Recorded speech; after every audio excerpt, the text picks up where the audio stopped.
es que no solamente son ladrones, son sinvergüenzas. Y teníamos un presidente que andaba de mujer en mujer, robando con toda su pacotilla de amigos. Algo que ha quedado completamente comprobado. El diputado presidente, Ernesto Castro, y legisladores de la bancada Cian se reunieron con más de 1000 salvadoreños en el exterior, y en su discurso, criticó a los de la oposición por actos de corrupción y por dejar crecer a las pandillas. Si hay algo que tienen los areneros, es que son genialmente ladrones. Son geniales para robar.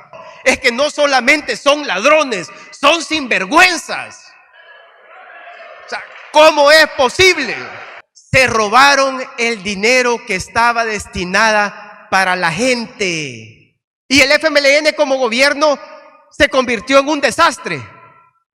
Porque aquellos que habían compartido una tortilla partida por la mitad en una montaña, bajo la lluvia, con frío, con un fusil cada uno, con sueños de igualdad, de libertad, de justicia. Cuando llegaron y los metieron a una oficina de aire acondicionado, se les olvidó todo el sueño. Se les olvidó todo el propósito por el cual habían luchado. Y se convirtieron en don fulano, en don fulano, en don fulano. Iban donde los empresarios que los invitaban, donde esos empresarios que habían financiado para que los mataran en la guerra, llegaban a las casas de ellos y les decían: buenas noches, don Cifrido. Buenas noches, don Gerson. Buenas noches, don Medardo. Y como si hay algo que saben hacer, todos ellos saben hacer bien el show. Y lo llevaban y lo sentaban en unos sillones de esos bonitos, blancos. Muchas de esas casas con vista a la ciudad de San Salvador, porque así le gustan a los ricos, ver que todos están, ahí están todos, dicen. Todas esas lucitas que están ahí. Y lo llevaban. ¿Qué va a tomar don Gerson? ¿Qué va a tomar, señor presidente, don Mauricio? No, hombre, si he dormido estaba.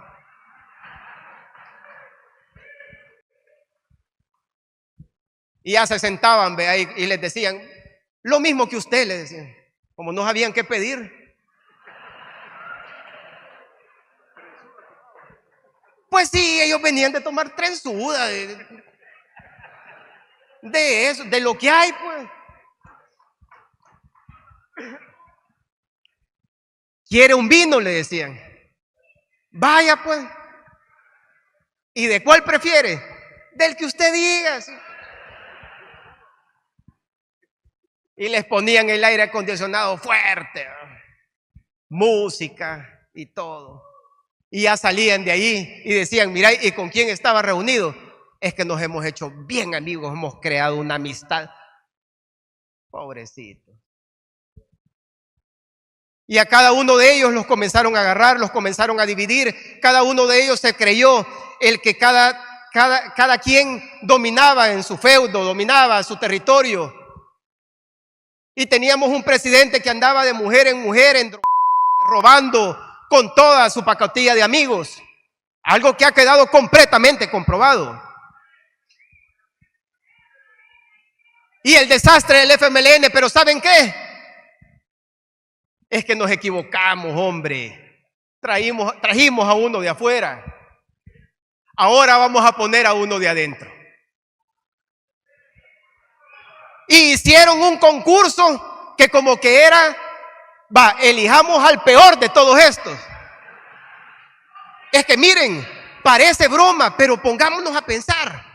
Si es que de verdad no existía uno peor, no existía. Y agarraron al peor de los peores. En el 2017 expulsaron a Nayib Bukele del partido. Lo que ahora nosotros decimos: bendita expulsión.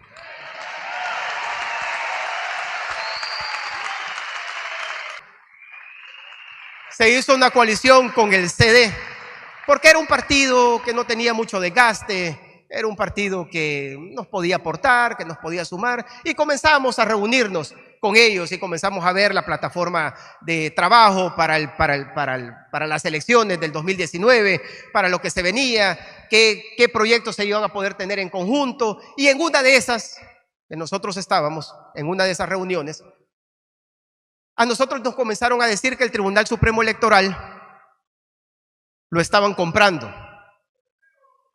que estaban queriendo bloquear la participación de Nayib.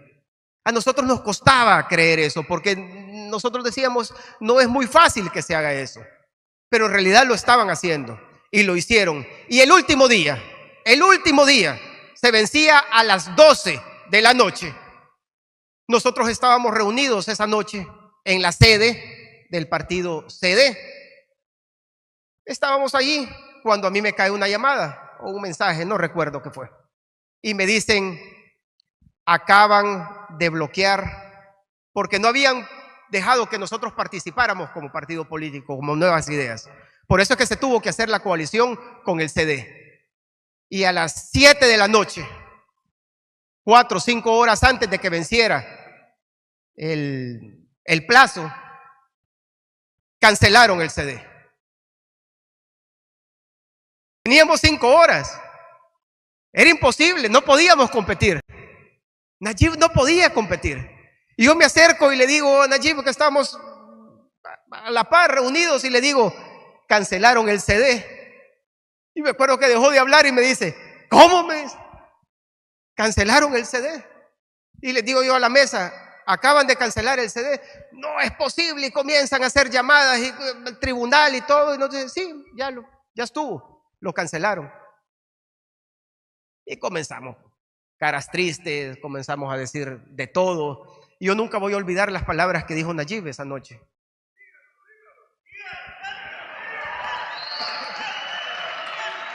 Bueno, como estamos en confianza.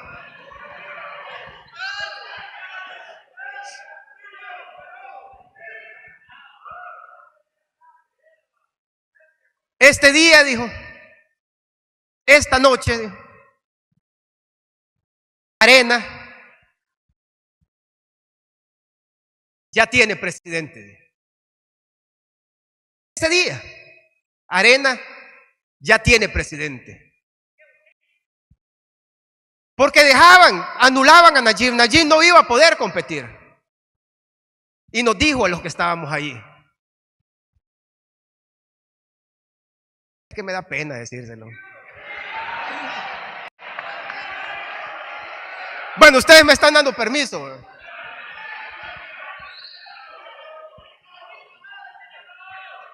Nos dice, yo no voy a permitir que estos hijos de tal por cual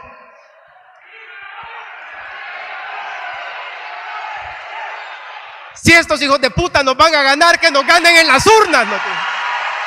Que nos ganen en las urnas. Pero no vamos a permitir que nos ganen de esta manera. Y fue una inyección de ánimo y de esperanza que nos dio allí. Y comenzamos a hacer llamadas. Y comenzamos a lograr. Y todo en ese momento, una vez más, se configuró todo. Lo cual nosotros, una vez más, siempre hemos dicho y hemos identificado como la mano de Dios trabajando en este proyecto de país, en donde se configuró todo y logramos hacer una vez más una coalición. Y nosotros tuvimos con testigos, filmamos, subimos en redes sociales. A las 11:30 de la noche nosotros estábamos firmando y sellando una nueva coalición. Gloria a Dios. Son de esas cosas que no podés hacerlas con inteligencia, con capacidad, con destreza. Simplemente es la mano de Dios que obra. Y eso es lo que nosotros siempre nos ha guiado. Y eso es lo que nos ha tenido hasta el día de ahora. Sin duda alguna. Y nos hacían creer los gobiernos anteriores de que eso era normal, que nosotros como salvadoreños nos merecíamos eso. Que el que llegaran y mataran a tus hijos, a tu hija, la violaran, era normal. Vivíamos en un país violento. Y en un país violento suceden esas cosas. El país más violento del mundo. Así nos reconocían a los salvadoreños. ¿Y vos de dónde sos? Del Salvador, de las maras. Así nos reconocían. Ese era el significado que nosotros teníamos como salvadoreños para el mundo. Porque eso es lo que nos dieron. Eso fue lo que nos dieron. Lucharon toda la vida para hacernos creer de que esas cosas eran normales. Entonces nosotros vamos por eso, dijo Nayib, una vez más. Y presentó el plan control territorial, que era un plan para volver a controlar los territorios, a tomarnos los territorios. Esos territorios que los gobiernos de Arena y la FMLN entregaron a las pandillas, se las regalaron. Regalaron generaciones completas, jóvenes completos de generaciones. Las regalaron, niñez. Nosotros teníamos pandilleros de 16, 14 años, 17 años, que ya habían matado, que los dejaron a su suerte. Y todo el mundo lo que veía el fenómeno de las pandillas. Y todos querían aprovechar el fenómeno de las pandillas. Los areneros lo que hicieron fue poner empresas de seguridad por todos lados. De todos modos, todo el mundo necesitaba seguridad y ellos cobraban. Nos dejaron a las pandillas y después nos querían cobrar para protegernos de las pandillas.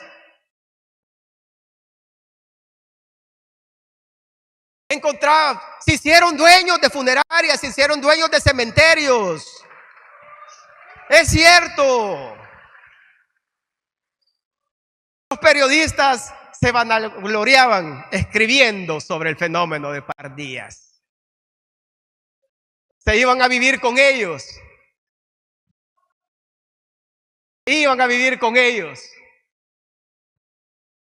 Y escribían y comentaban sobre uno de los más grandes sufrimientos que nuestro país ha tenido. Querían esconder ese verdadero dolor que se estaba viviendo ahí, en esas comunidades. Ese dolor que ha tenido muchísimo costo. ¿Cuántos salvadoreños conocen ustedes que viven en esta zona o en otros lugares de aquí de Estados Unidos que tuvieron que huir de las pandillas? Llegaban los pandilleros, tocaban las puertas y decían: sálganse todos, ahora vamos a vivir nosotros en esta casa. Cuando salía barato, hacían eso. Si no es que llegaban a quitarte a tu hija, a tu hijo, si no es que llegaban a asesinar a familias completas. Y hay personas que todavía no quieren creer o entender ese sufrimiento que nosotros estábamos viviendo. El órgano judicial era cómplice de lo que estaba sucediendo. Un órgano judicial corrupto. Llevaban a los pandilleros todavía llenos de sangre del asesinato que habían cometido, y a los 2, 3 días los sacaban. De eso se agarraban. Por eso es que gritan en la asamblea: libérenlos ya, libérenlos ya.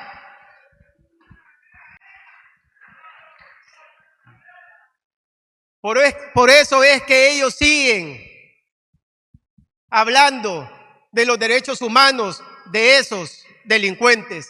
Y nunca les preocupó los derechos humanos de la gente honrada, de la gente trabajadora, de la gente pobre, de esa gente que estaban asesinando todos los días. Nunca. Hasta ahora vienen con el tema, vienen a defender cosas que son indefendibles. Gracias a Dios, el pueblo salvadoreño está unido en este combate que estamos haciendo. Está unido en lo que ahora nosotros estamos haciendo. Nos heredaron un país completamente destrozado en todo sentido. Y lo que se ha hecho a partir de la llegada del presidente Bukele es ir arreglando todas esas cosas que los gobiernos corruptos anteriores no tuvieron el valor de hacer. Por corruptos, por ladrones, nunca tuvieron el valor de ser, por ser parte de eso. El último desafuero que nosotros tuvimos, que el diputado Beto Romero, dijo el abogado que él vivía en una casa de 93 metros cuadrados y que solamente tenía 4 cuentas de ahorro. En una tenía $5, en la otra tenía $65, en la otra tenía 30 y algo, en las 4 cuentas no llegaba a tener $200.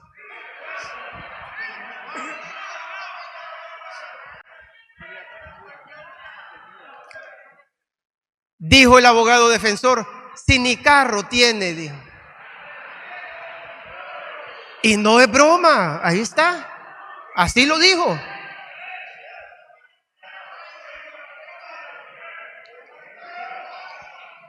Y nosotros, según él, nosotros le íbamos a decir, pobrecito, semejantes ladrones.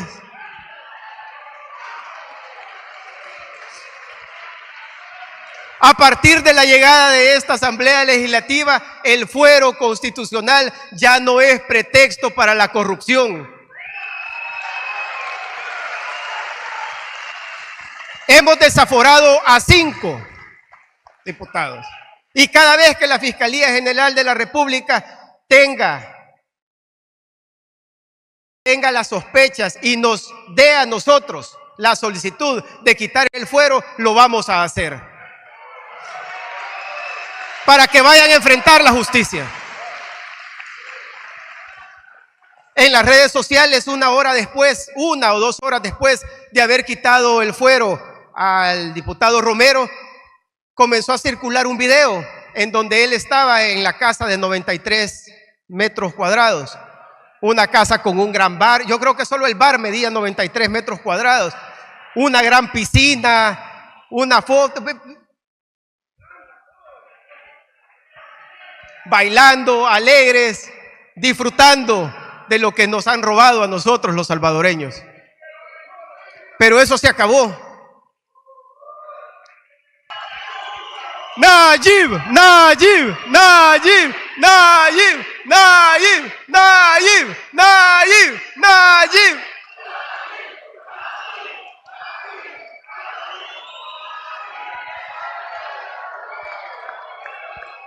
Esa es la gobernabilidad que nosotros no vamos a permitir que se pierda.